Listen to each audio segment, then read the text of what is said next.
Education department education के लोग चलाएंगे और इनकी जो काम है केवल एजुकेशन का काम करना है। Election, disaster management, health department, statics department, ये विभिन्न प्रकार की योजनाओं का शिक्षक निर्वाचन क्षेत्र एमएलसी के भावी प्रत्याशी हैं हमारे साथ। और चलिए मैं इनसे सीधे जुड़ता हूं और जानने का प्रयास करूंगा कि ये विद्यालय जा रहे हैं, क्या करने जा रहे हैं। सर, IBN से मेरे भारत में आपका स्वागत है। मैं इस पूरे गया शिक्षक निर्वाचन क्षेत्र के 8 जिला के सभी विद्यालयों के सभी अपने मतदाताओं के बीच संपर्क अभियान कर रहा हूं। आप संपर्क अभियान करने जा रहे हैं, यहाँ भी आप पहुंचे हुए हैं।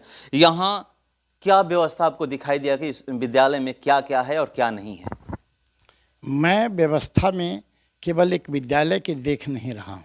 पूरे बिहार की एक ही समस्या है विद्यालय की, वो है कि हमारे शिक्षा का संचालन करने वाले, यहाँ के जो भविष्य का निर्माण करते हैं, वह शिक्षक सभी जगह निराश बिल्कुल हो चुके हैं। चूँकि वह बिहार सरकार के कर्मचारी नहीं हैं, उन विभिन्न पदों से नवाजा जा रहा है, अतिथि शिक्षक, नियोजित शिक्षक, वित्त रहित शिक्षक। तो मैं एक विद्यालय की समस्या न, पूरे बिहार का एक ही समस्या है कि बिहार के शिक्षकों को बिहार सरकार का कर्मचारी मानो। कैसे माना जाएगा? आप कह रहे हैं कि मानो, मगर इनको माना नहीं जाता है। इनको जो पढ़ाने का कार्य है वो नहीं दिया जाता है, कार्य कुछ और ही दिया जाता है। हाँ, इसलिए यह किसी संविधान सम्मत है। संविधान में एक ही चीज़ निहित है कि एक शिक्षक शब्द और विद्यालय है निहित। तो यदि शिक्षक शब्द निहित है तो किसी को जो इच्छा, केवल बिहार की ये आर्थिक स्थिति यदि खराब है, विभिन्न शैक्षणिक कामों में हर कार्य के लिए अलग डिपार्टमेंट, एजुकेशन डिपार्टमेंट एजुकेशन के लोग चलाएंगे और इनकी जो काम है केवल एजुकेशन का काम करना है, न कि इनकी जाति गणना, election, disaster management, health department, statics department, ये विभिन्न प्रकार की योजनाओं का इनको क्यों, हमारे बिहार के बच्चों को भविष्य को, चूँकि हमारे बच्चों के भविष्य के निर्माता हमारे शिक्षक हैं, तो केवल इनका शिक्षण कार्य में होना चाहिए। और अधिकार की बात हुए, संविधान सम्मत है कि आप किसी भी व्यक्ति को यदि नियुक्ति बिहार सरकार में करते हैं तो सृजित पद के शुरू होने के बाद ही उसकी नियुक्ति की प्रक्रिया होती है। आज हमारा बिहार सरकार, इन लोगों ने समान काम समान वेतन मांगा तो बहुत चतुराई के साथ सृजित पद ही समाप्त कर दिया, जो सरासर नाइंसाफ़ी है। हमारा हक है संविधान सम्मत। तो कैसे आपने जो काम गिनवाए हैं कि ये काम नहीं कराया जाए, मगर वही काम कराया जाता है और जो पढ़ाने का इनका काम है वही नहीं दिया जाता है?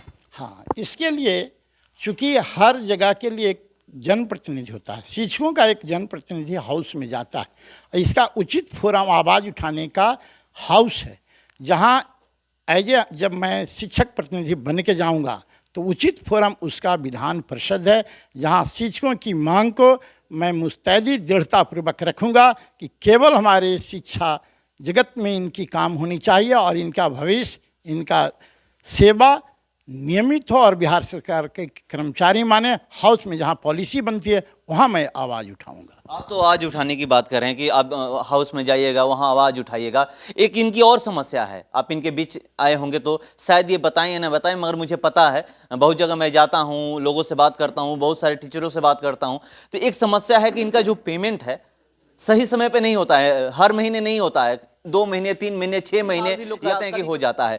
ये जो समस्या है ये कैसे दूर होगा? सारी समस्या का एक ही जड़ है कि बिहार के लिए एजुकेशन की पॉलिसी नहीं बनी है। जिस दिन बिहार की एजुकेशन की पॉलिसी बन जाएगी, अदर स्टेट में है, उस दिन सारी समस्या का निदान ऑल इन वन एक ही तरीके से होगा कि हमारे शिक्षक के पास कोई बिहार सरकार के कर्मचारी हो जाएंगे, सब सिस्टमेटिक वे में सिस्टम के तहत होगा। इसलिए बिहार की एजुकेशन की पॉलिसी बनाना सबसे अत्यंत आवश्यक है। ये कहा जाता है कि जो विद्यालय होता है बच्चों का भविष्य बनाने का मंदिर होता है, मगर उस मंदिर में न बच्चों का भविष्य बनता है। ये सरकारी विद्यालय है, यहाँ पर आप जाकर देखिए कितने बच्चे पढ़ने आए हैं। इससे ज़्यादा बच्चे बगल में आप चले जाइए, वहाँ पर जाकर देखिएगा कि कैसे प्राइवेट विद्यालयों में बच्चे पढ़ने जाते हैं, मगर सरकारी विद्यालयों में नहीं जाते हैं। क्यों नहीं जा पाते हैं सरकारी विद्यालयों में और प्राइवेट विद्यालय में क्यों जाते हैं? एक ठेला चलाने वाला भी सोचता है कि मेरा बच्चा पढ़े तो पढ़े, प्राइवेट स्कूलों में पढ़े। इसलिए नहीं जाना चाहता है कि चूँकि बिहार की पॉपुलेशन बहुत तेज़ी से बढ़ा है। आज हमें 9,60,000 शिक्षकों की आवश्यकता है और 4 लाख शिक्षकों के बीच यह काम छोड़ दिया गया है और सारी सिस्टम में दोष है। कहाँ 80%, कहीं 90% उत्क्रमित विद्यालय बना दिए जा रहे हैं। 2 शिक्षक है, +2 विद्यालय की मान्यता दिया जा रहा है, वहाँ साइंस का एक भी टीचर नहीं है। क्या सरकार नहीं जानती है कि वहाँ प्रैक्टिकल कैसे हो रहा है, वहाँ एग्जाम कैसे हो रहा है? तो ये शिक्षक करेंगे कि यह व्यवस्था करेगी और सरकार करेगी। इसलिए सरकार को इस पर गंभीरतापूर्वक सोचना होगा और इसके लिए मैं जनप्रतिनिधि बनूंगा कि इसकी आवाज़ वहाँ उठनी चाहिए जहाँ उठाऊंगा। जिस सरकार की अब बात कर रहे हैं, मुख्यमंत्री नीतीश कुमार और उनके शिक्षा मंत्री तो लगातार कहते हैं कि यहाँ पर हम शिक्षा को बेहतर बनाए हैं। बिल्कुल नहीं, ये बिल्कुल बेईमानी और सरासर। आज पिछले पायदान पर हमारा बिहार क्यों है? केरल एक छोटा सा राज्य, एजुकेशन में टॉप है, तो वहाँ गरीबी रेखा 0.70 है। बिहार एजुकेशन में रसातल की ओर निचले पायदान पर है, तो आज यहाँ गरीबी रेखा 51.90 क्यों? यदि शिक्षा अच्छा रहेगा, शिक्षा ही एक ऐसा हथियार है जिससे पूरे व्यवस्था को सुधारा जा सकता है और शिक्षा को ही बर्बाद कर दिया गया और सुधार की बात कहाँ कह सकते हैं? जब बच्चे ही विद्यालय में नहीं हैं तो सबसे बड़ा पूरे सरकार और सारी समाज देख रहा है कि बच्चे विद्यालय में नहीं आ रहे हैं, तो शिक्षा में सुधार किस बात की? कैसे सुधरेगा? सुधार व्यवस्था से होगा। जहाँ इसकी पॉलिसी बनती है वहाँ जो भी जाते हैं इसकी प्रतिनिधि बनकर उनको आवाज़ दृढ़तापूर्वक रखना पड़ेगा। शिक्षकों की आवाज़, गार्जियन की आवाज़ और सरकार से तालमेल कर एक सुंदर बिहार बनाने के लिए, सुंदर सुशासन बनाने के लिए सुंदर एजुकेशन होना चाहिए। चलिए, ये सही बात है कि सुंदर बिहार जो भी बातें हैं, यहाँ पर आप आइएगा तो यहाँ पर देखिए, यहाँ पर टीचर लोग बैठे हुए हैं और यहाँ पर बच्चे जाकर काउंट करिएगा कि इस विद्यालय में बच्चे कितने हैं, तो आपको पता चल जाएगा कि कितने बच्चे हैं। 10 से 12 से 15 या अधिक से अधिक 20 बच्चे मिलेंगे यहाँ पर पढ़ने वाले। मगर यहीं से प्राइवेट स्कूल में जाइए, वहाँ देखिए कि पूरा भर के बच्चे आते हैं और वहाँ से जाते हैं। क्या कमियाँ हैं?